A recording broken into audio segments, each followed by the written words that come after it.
This is an examination of the hidden human condition. This is the Hidden Killers Podcast with Tony Brueski. Welcome back as we continue to weed our way through the lawsuit that's been filed against Sean Diddy Combs by Mr. Jones. Mr. Jones being a producer on the Love album, and the allegations in this are truly shocking, extremely criminal. If true, that's probably why there is now a federal criminal investigation into some of these allegations against Sean Diddy Combs. We're going to try and wrap this up in this segment because it gets into a lot of legalese here going forward. So I'm going to summarize some of this for you, and we're not just going to keep repeating the same things. Ninth cause of action here is aiding, abetting, and inducing sex trafficking venture in violation of the trafficking victims. Mr. Jones incorporates by reference everything that was stated before and then lists the defendants again. The crimes that defendants Lucian Charles, Grange, Ethiopia, Hadbert, Merriam, Motown Records, Love Records, Universal Music Group, aided and abetted Mr. Combs perpetrating of coercive sex trafficking in violation of U.S. Code. It basically is going through all of this again and stating that they knew what was going on. They knew that this was illegal and should not have taken place. And goes into, again, great legalese detail, talks about use of force, threats of force, fraud, coercion, and combination of means to cause Mr. Jones damage. And some of the people have also being underage as well. As we go through that, we get down to another section, the 10th clause, need for sexual assault against defendant Jane Doe 1, Young Miami's cousin. It basically states the same thing. Damages. 11th cause, again, this one for the sexual assault and Mr. Combs being aware of it. And then another 12th cause of action for sexual assault from Jane Doe number 1, and that they were aware of it. This is for different sexual experiences, acts performed, and as listed here, a lot of legalese. And then we go to the 14th cause of action, knowing the beneficiary in a sex trafficking venture in violation of the Trafficking Victims Protection Act. This is going in and stating that these defendants reasonably should have known that Diddy was doing these things.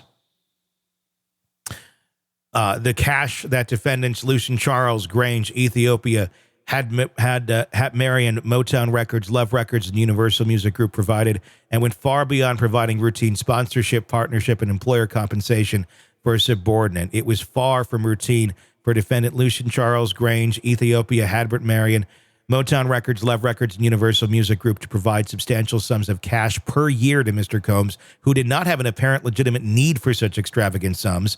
The sheer numbers of listening parties, yacht parties, and nighttime writers' camp after parties, which defendant Lucian Charles, Grange, Ethiopia, Hadbert, Mariam, Motown Records, Love Records, and Universal Music Group sponsored, went far beyond norm for the music industry. Defendant Lucian Charles, Grange, Ethiopia, Haberman, Motown Records, Love Records, Universal Music Group knew or should have known that they were feeding Mr. Combs sexual deviancy. Moreover, the circumstances in which Mr. Combs was requiring such large sums were far from routine and should have raised numerous red flags, taking it well outside of routine circumstances.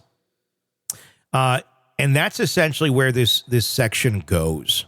It continues to talk about just reasonable expectations and understanding what he was up to and the various lawsuits that have plagued him for the last 20-some years, and basically harboring Diddy, letting him do what he's going to do. And as we had heard earlier from the assistant, allegedly said, well, you know, it's going to be him. Sean's going to be Sean.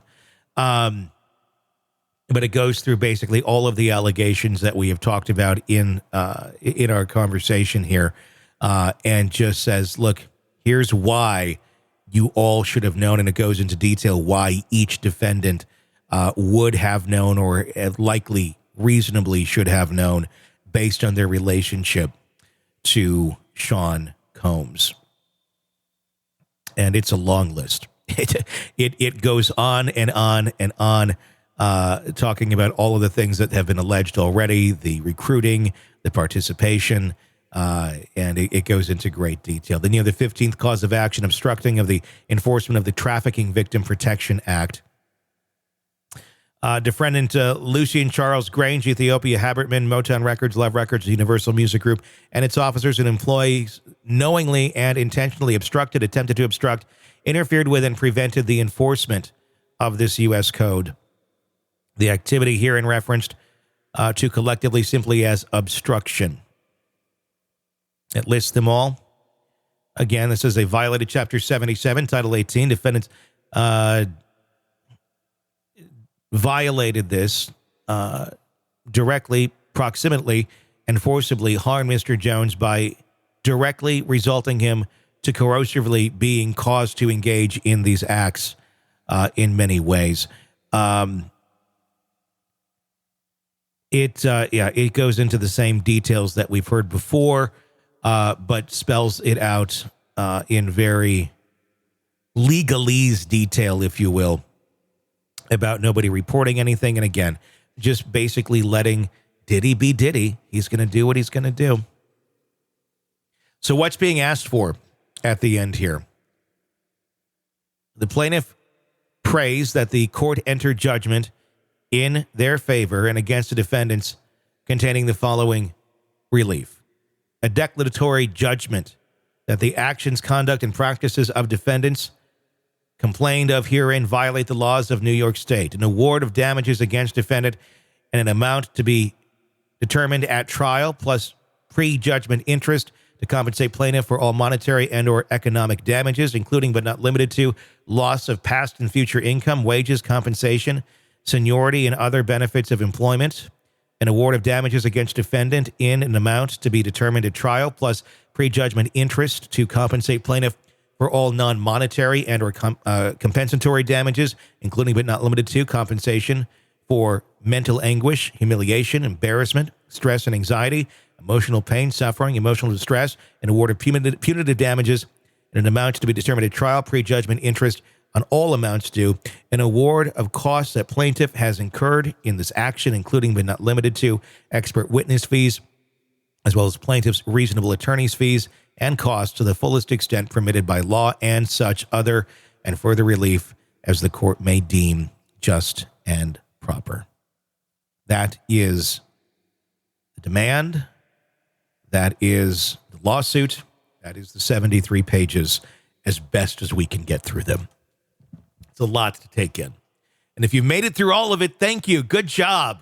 I didn't think I was going to. But clearly, if you're wondering, why did federal authorities raid Diddy's home? Take a look at that. Take a look at the Cassie lawsuit as well. They got good reason to believe there's a lot of darkness going on in the land of Diddy. We'll continue to cover this for you here at the Hidden Killers podcast and True Crime Today. You can also follow specifically this case if you'd like. If you want to search the Downfall of Diddy, that's available wherever you download podcasts. I'm Tony Brueski. Thanks for watching and listening, and stay with us. Want to listen ad-free? Want advanced access to all of our interviews before anyone else? Become a True Crime Today Premium Plus subscriber on Apple Podcasts. You get every episode commercial-free. So you can binge on True Crime until you can binge no more. Search True Crime Today Premium Plus on Apple Podcasts now, or go to our podcast page and sign up now. More of the Hidden Killers podcast next.